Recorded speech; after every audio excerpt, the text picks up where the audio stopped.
Hi అండి, సత్య terrace గార్డెనింగ్కి స్వాగతం అండి. మేము బాగున్నాం, మీరు బాగుండాలని మరీ కోరుకుంటున్నానండి. ఇగోండి మళ్ళీ కనకాంబరాలు హార్వెస్ట్కి వచ్చేయండి. తోటకూర, కనకాంబరాలు, పచ్చిమిర్చి మళ్ళీ హార్వెస్ట్లు వస్తూనే ఉన్నాయండి. అందుకని మీకు ఈ హార్వెస్ట్లు చూపిస్తున్నాను. ఇగోండి చూసారా, కనకాంబరాలు ఎంత ఎక్కువగా వస్తున్నాయో. ఎప్పటికప్పుడే వస్తున్నాయండి కనకాంబరాలు. నేను ప్రతిసారి వీడియో రూపంలో మీకు షేర్ చేయట్లేదు, అప్పుడప్పుడు ఒక్కొక్కసారి షేర్ చేస్తున్నాను. ఇప్పుడు 10 days నుండి లేను కదా, కొంచెం ఫ్లవర్స్ ఎక్కువే ఉన్నాయి, అందుకని హార్వెస్ట్ చేస్తున్నాను. మీరు కూడా చూస్తారని వీడియో రూపంలో షేర్ చేస్తున్నానండి. ఇగోండి చూసారా, కనకాంబరాలు ఎంత చక్కగా ఉన్నాయో. దండ కట్టుకోవడానికి కూడా చాలా బాగుంటుందండి. ఈ దండ చాలా ఈజీ. ఇది దండ కూడా వెడల్పుగా నిండుగా ఉంటుందండి. దండ లక్ష్మీదేవికి వేసుకున్న, ఏదన్నాను ఏ దేవుడికి మనం అలంకరించుకున్నా చాలా అందంగా ఉంటుంది దండ. అందుకని మీరు కూడా చూస్తారని నేను షేర్ చేస్తున్నాను. కనకాంబరం మొక్కలు అయితేను మీరు పెద్దగా అస్సలే శ్రమ పడక్కర్లేదండి. కొంచెం మొక్కలు వేసుకుంటే 3 daysకి ఒకసారి అండి పెద్ద ఒక మూర దండ అవుతుంది. ఒక మూర దండ ఎంత అనుకున్నారు? 50 రూపాయలంట బయట కొనుక్కుంటే.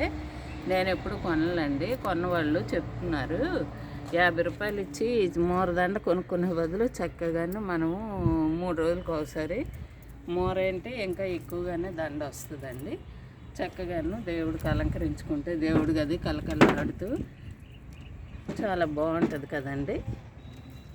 అందుకని మీరు ఇలా మొక్కలు పెంచుకోండి. ఈ మొక్కల్లోకి వచ్చినప్పుడు ఉన్న ఆనందం ఇంకా మరి ఆరోగ్యము, ఆనందం అన్నీ చాలా ఉంటాయండి. మొక్కలు పెంచుతుంటే మీకే తెలుస్తుంది. చక్కగాను చూడండి ఎన్ని పువ్వులు ఉన్నాయి, ఎంత చక్కగా ఉన్నాయి చూసారా పువ్వులు.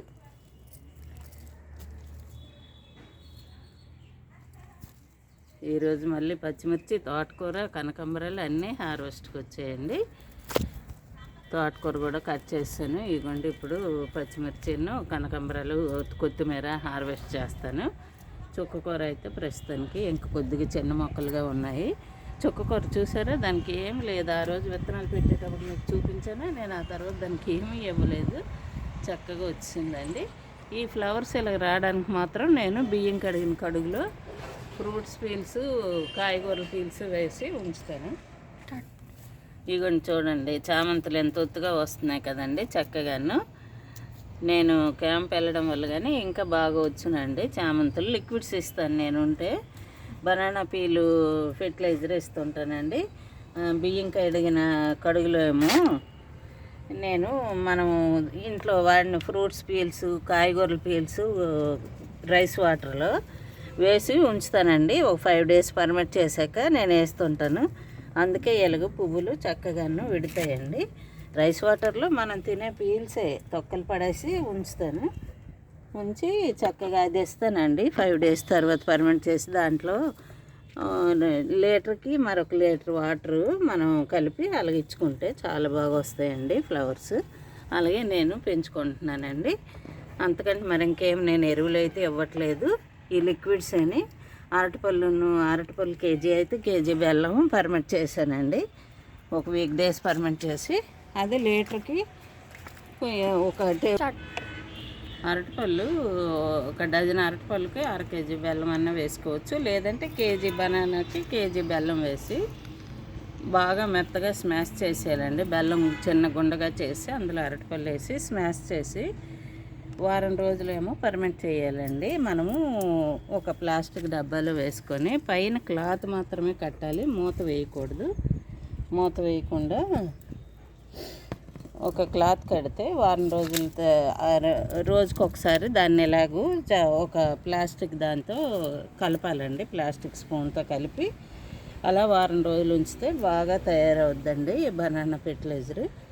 అదేమో మనం మొక్కలకి లీటర్కి 100 ml ఇలా ముద్దండి. 1 టేబుల్ స్పూన్ ముద్ద కలుపుకోవచ్చు లీటర్ వాటర్లో. అలా కలిపిస్తే ఫ్లవర్స్ కాయగూరలకు అన్నింటికి ఇవ్వచ్చండి, ఒక ఆకుకూరలకి ఇవ్వకూడదు.